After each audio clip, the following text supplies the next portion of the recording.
Hi, mga Marikoy, today is June 14, 2025, araw na naman ng News for More, Regiment Baggio na kumikilala sa kadakilaan ng lahing Pilipino.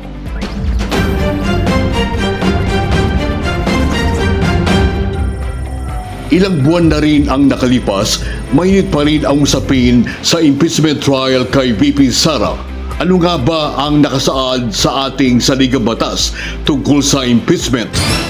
Ayon kay Professor Ronald Llamas, nasaan ba sa konstitusyon yung de facto dismissal? Binasa ko yung Article 11 siguro 5 beses. Walang nakasulat doon. Article 11 ng ating konstitusyon, ini-specify yung impeachment. Kaya siya hiniwalay sa definition o sa trabaho ng Senado dahil iba yung impeachment. Magbabago yung katangian ng Senado, magiging siya ay impeachment or trial court. Yung sinasabi nila na dapat ay matapos na dito sa 19th Congress yung kanyang trabaho, totoo, bilang Senado. Pero bilang trial court, magpapatuloy yan.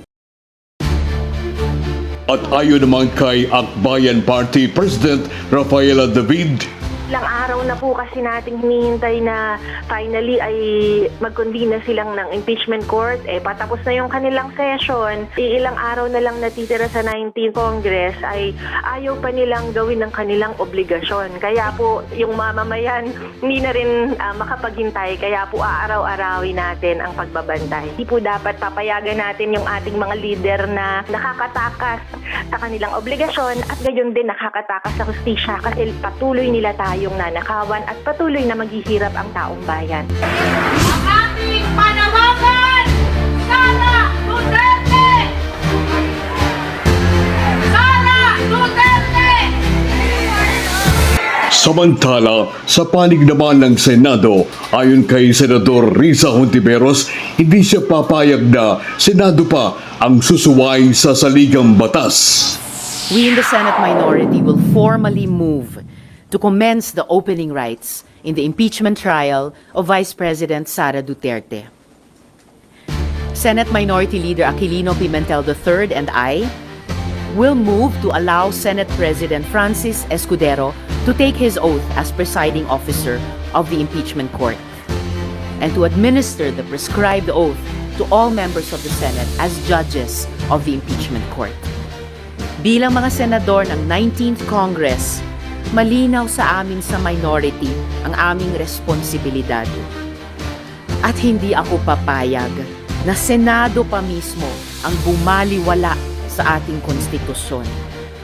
Dahil hindi lang taong bayan ang huhusga sa amin. Kung hindi ito matuloy, hindi tayo patatawarin ng kasaysayan. Nitong nakarang June 10, nag-convene na ang Senado bilang isang impeachment court. Nag-oath ang mga senador ng 19th Congress bilang mga hurado. Sa proseso ng impeachment, padadalhan ng summons ang kampo ni VP Sara at para sumagot ito at marinig ang defense team sa impeachment trial.